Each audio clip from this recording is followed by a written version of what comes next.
Boa noite, pessoal, tudo bem? Aqui quem fala é Túlio e no vídeo de hoje eu vou trazer para vocês as novidades, atualizações e previsões do fundo Kizu 11, que soltou na data de hoje seu relatório gerencial relativo a dezembro de 2022, tá certo? De início eu gosto sempre de destacar a taxa de administração dos fundos. Esse fundo ele tem uma taxa bem competitiva, 0,60 ao ano. A gente observa aqui que a cota patrimonial está em 8,71 e a cota mercado 8,10, então a gente tem um desconto da cota ao mercado, que proporciona um amassamento da cota, por consequência um dividend yield bem elevado. Descendo o relatório gerencial, a gente já observa aqui que o gestor ele quis pontuar aos seus cotistas como que funciona o regulamento do fundo. Por quê? Nos últimos meses a gente observou uma reclamação por parte dos cotistas quanto ao fundo estar seguindo ou não o índice Suno 30. Muitos cotistas reclamavam que o fundo ele adquiria fundos que não estavam no índice Suno 30. Então, com isso, o gestor ele veio esclarecer esse ponto e colocou que o regulamento do fundo prevê que ele aplicará no mínimo 80% de seu patrimônio em cotas de FIIs que compõem o índice Suno 30.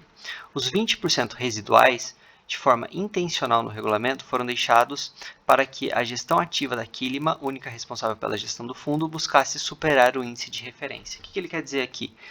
Que ele quer superar o índice. Para isso, ele precisa diferenciar em algumas posições, comprar alguns outros fundos para fazer um giro na carteira e entregar um rendimento maior. A gente observa aqui que o fundo ele conseguiu entregar um rendimento superior ao índice Suno 30. Para quem não está entendendo, o índice Suno 30 foi um índice criado pela Suno, onde os fundos eles têm que cumprir alguns requisitos e a partir disso eles entram nesse Suno 30. Se o fundo descumpriu um desses requisitos, ele é retirado dessa lista e um outro fundo é adicionado. E o Kizu ele tem que seguir esse fundo com pelo menos 80% do seu patrimônio líquido, tá certo? Pessoal, se vocês estiverem gostando do vídeo, eu peço que deixem like, se inscrevam e comentem aqui abaixo como que eu posso melhorar o vídeo para vocês, tá bem?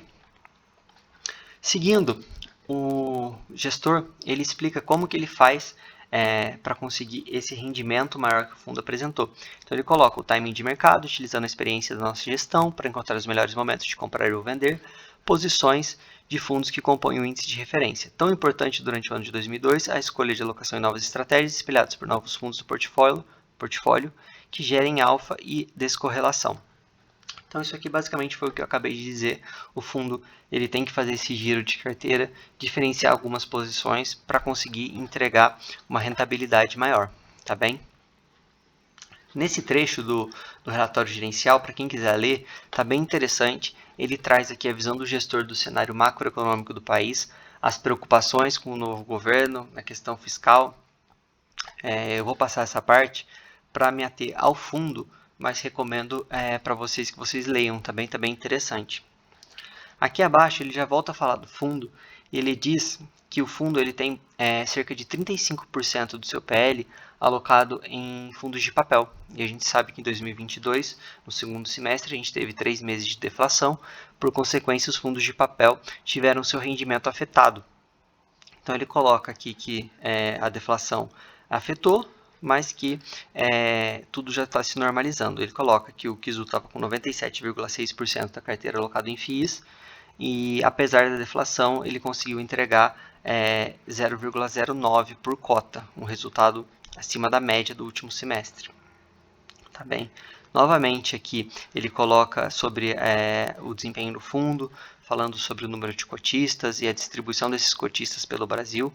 O fundo vem crescendo, tá bem?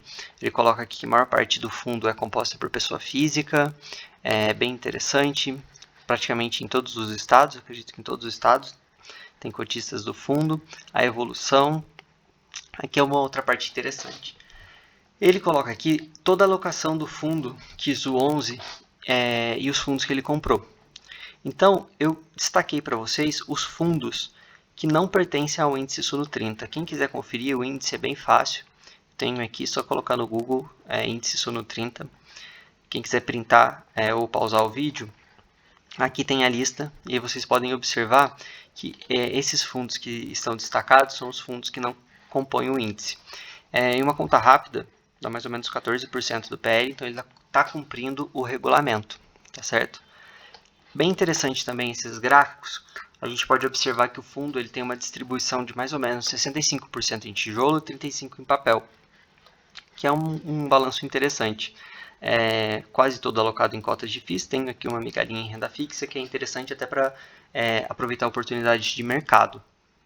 Caminhando já para o final do relatório gerencial, a gente tem aqui algumas informações interessantes. O gestor ele destaca um giro de posição que ele fez no mês de setembro, que possibilitou uma maior estabilidade no rendimento nos meses que a gente teve deflação. Então a gente observa aqui na DRE, na linha ganho de capital, que em setembro ele fez um ganho bem relevante.